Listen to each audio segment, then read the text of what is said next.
Hi, Miss Jean here again. In our last mini adventure, Mia was working on her basic swimming honor with the Discovery Mountain Pathfinder Club.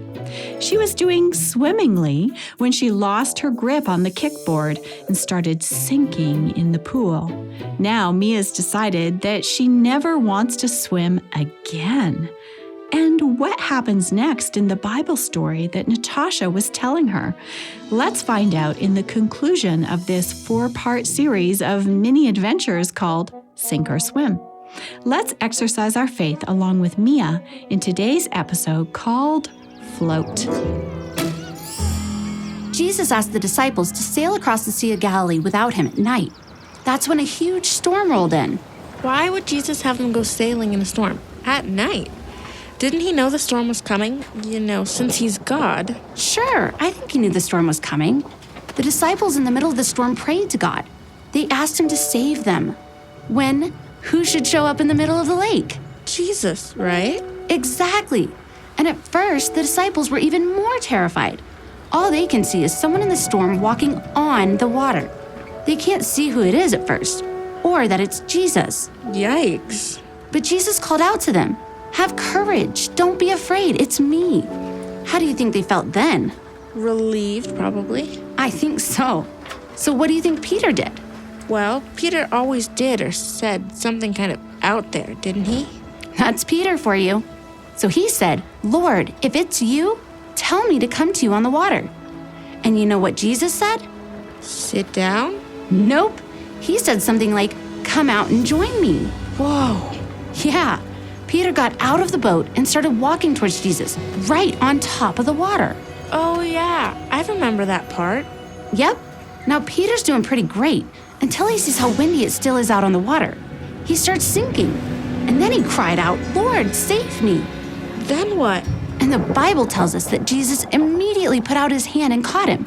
And Jesus said, "You of little faith, why did you doubt?" So Peter was doing something no human being had ever done before. But he got distracted and forgot his faith? Pretty much. Well, I don't think God's gonna work a miracle to help me learn to swim, if that's what you're getting at. Mia, there's something you can have faith in, something that doesn't make much sense to your rational brain. Oh, what? The water. The water and its ability to support you. Water is not my friend. It wants to eat me. Eat you? I don't think so. How about this? We go back in the pool right now and stay in the shallow end. And I show you how the water will support you. I won't let you sink. Promise. Okay. Natasha held out her hand. Mia grabbed it and stood up.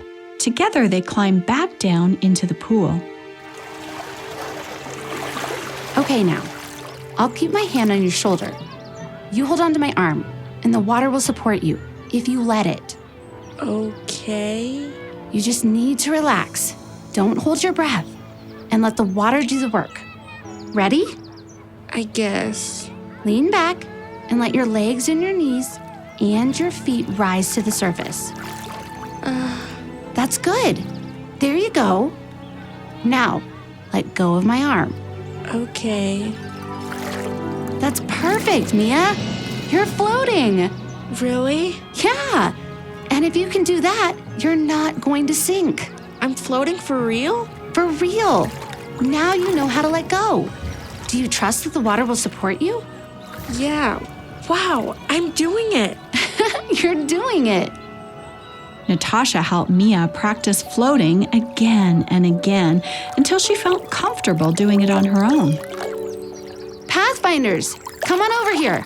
Mia has something to show you. That evening after swim class, the Pathfinders gathered around the campfire. Pathfinders, who wants to share what they learned today? I learned that when it comes to doing cannonballs in the swimming pool, practice makes perfection. Keep trying anything you want to get better at.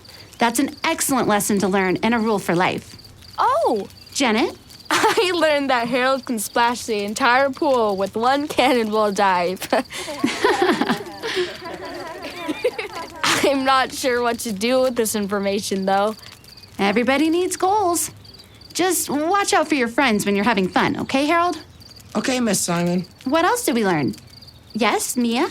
I learned that faith can mean doing what doesn't seem obvious. Every single experience I've ever had with a pool full of water says it's going to swallow me alive.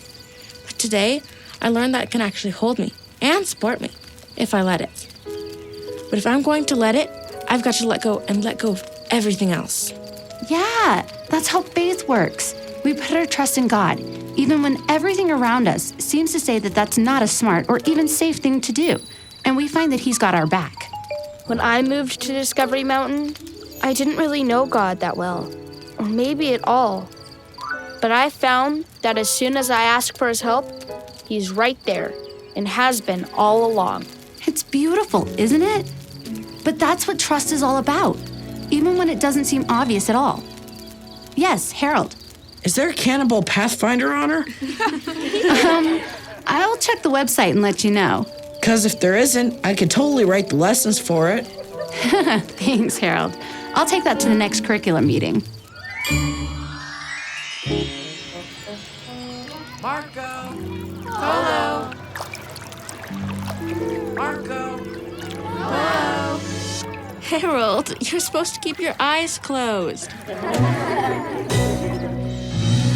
We hope you've enjoyed this series of Discovery Mountain mini adventures called Sink or Swim. Sink or Swim was written by Tom Paul Wheeler, directed by Douglas Bruce, music by Danny Columbi, and produced by Steve Phillips. Visit us at discoverymountain.com to send us a message and listen to full episodes on demand. Join us again next time for more adventures and discoveries. Discovery Mountain is a production of the Voice of Prophecy.